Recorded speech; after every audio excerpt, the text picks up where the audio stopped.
Hoje nós vamos falar, então, sobre a redação.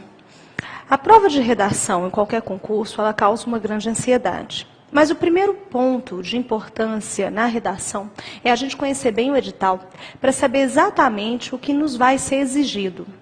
Então, hoje nós vamos falar do edital do Ministério Público da União. Bom, primeira coisa, esse edital foi elaborado pelo CESP. Então, quem vai corrigir é o CESP. Muitos alunos têm muita preocupação quando a gente fala em redação, até pelo sistema de correção. O sistema de correção do CESP é um dos mais criteriosos. A redação passa por mais de um professor. E isso facilita muito para que você tenha uma nota muito compatível com aquilo que você tem que ter. Normalmente, quando me chegam recursos, os alunos me pedem para olhar recurso, a gente costuma ver assim, até a nota um pouco acima e não abaixo do que deveria ser.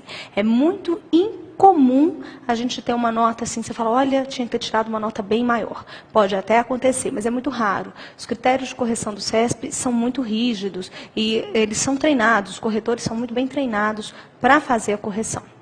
Bom, a seleção para os cargos que trata esse edital, que é o edital do Ministério Público, compreende o quê? Provas objetivas de caráter eliminatório classificatório para todo mundo.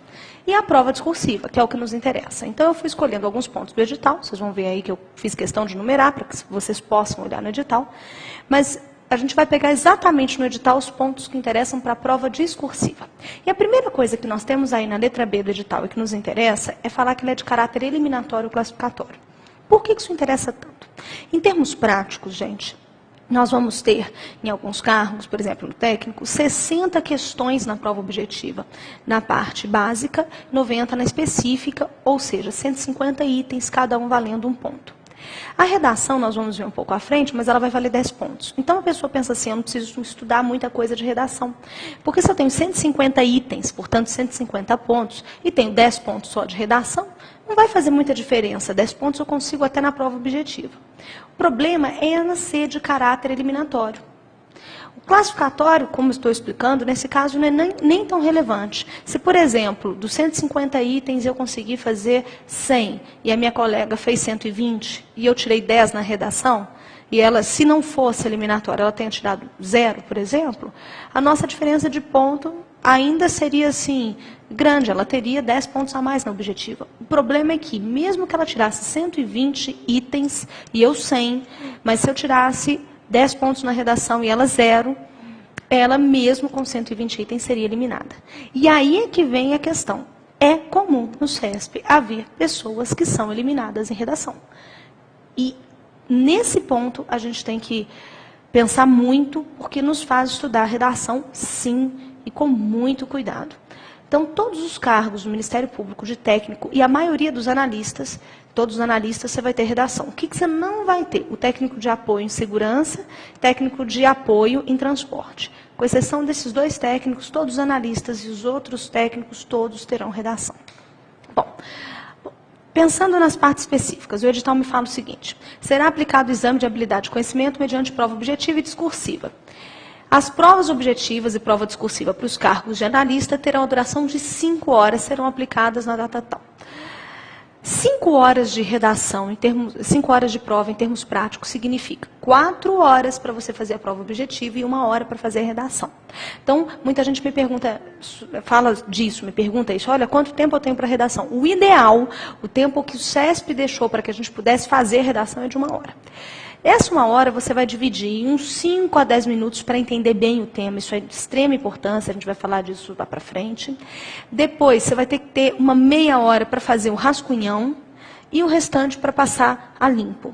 Muita gente me pergunta se deve fazer antes ou depois da prova objetiva. Eu costumo falar para fazer o rascunho antes da prova objetiva e passar a limpo depois. Por quê? Porque às vezes você acabou de escrever alguma coisa, como um problema ao invés de problema, mas você acabou não percebendo. Por quê?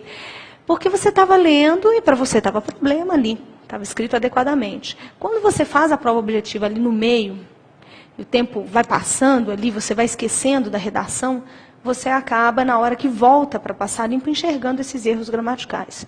Outra coisa que facilita também a gente fazer essa divisão, né, é você já fazer a prova objetiva menos ansioso com a redação, que é uma coisa que deixa muita gente ansiosa. Porém, tem uma parte aí que a gente tem que pensar. Em alguns casos eu falo, olha, faz a redação no final, faz de uma vez só, ou faz no início. Por quê? Porque há pessoas que são tão ansiosas, quando fazem um rascunho antes e passam a limpo depois, quando elas vão rever para passar a limpo, elas acabam fazendo outra redação. E essa redação acaba sendo feita muito rápido, né? Um tempo muito curto, e a pessoa não consegue obter uma nota adequada, às vezes até pior. Então, a maioria a gente fala para fazer dividido, com a prova objetiva no meio, para já fazer a prova objetiva tranquilo. Outro aspecto é a pontuação. Vale 10 pontos e consiste na elaboração de texto com 30 linhas. Eles não vão ler nada além de 30 linhas. Agora, normalmente 30 linhas, eles não colocaram nesse edital um mínimo, mas é de 20 a 30. A gente costuma falar para a pessoa usar no mínimo 25 linhas, ou tentar atingir assim, se for uma letra comum, uma letra normal, não uma letra muito pequenininha, tentar atingir pelo menos umas 28, ou seja, chegar o mais próximo. Muita gente me pergunta, tem que ter 30? Não. Normalmente a gente faz 5 linhas aquém ou até o número de linhas pedidos. Agora, não pode ter 32. Aí não pode mesmo. Aí vem os temas. São 30 linhas acerca de temas de atualidade para os cargos técnicos.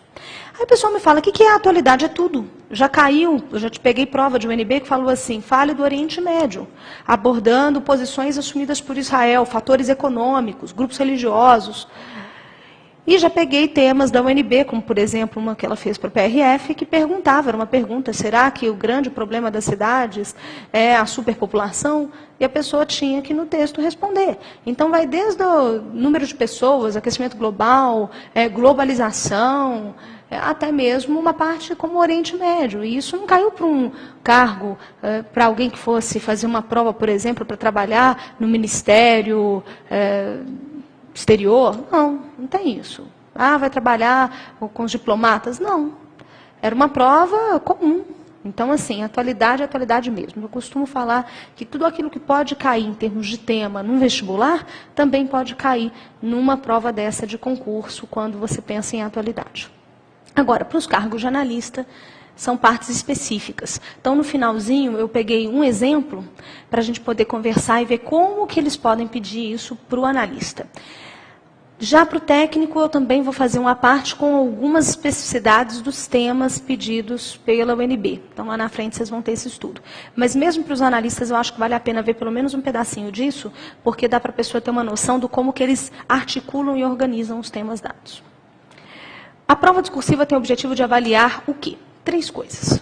Conhecimento do tema. Então, você sabe sobre o que você está falando? Porque muita gente acha que a prova de redação é só para saber se o candidato sabe ou não escrever em língua portuguesa. E não é isso. Se você não sabe o tema, você vai ser penalizado. Capacidade de expressão na modalidade escrita. Então, se você tem uma estrutura adequada de pedir uma dissertação, você tem a capacidade de se expressar com uma dissertação. E uso das normas de registro formal. Portanto, gramática.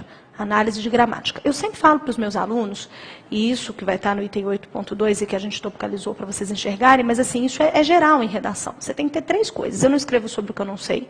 Ninguém consegue escrever sobre o que não sabe.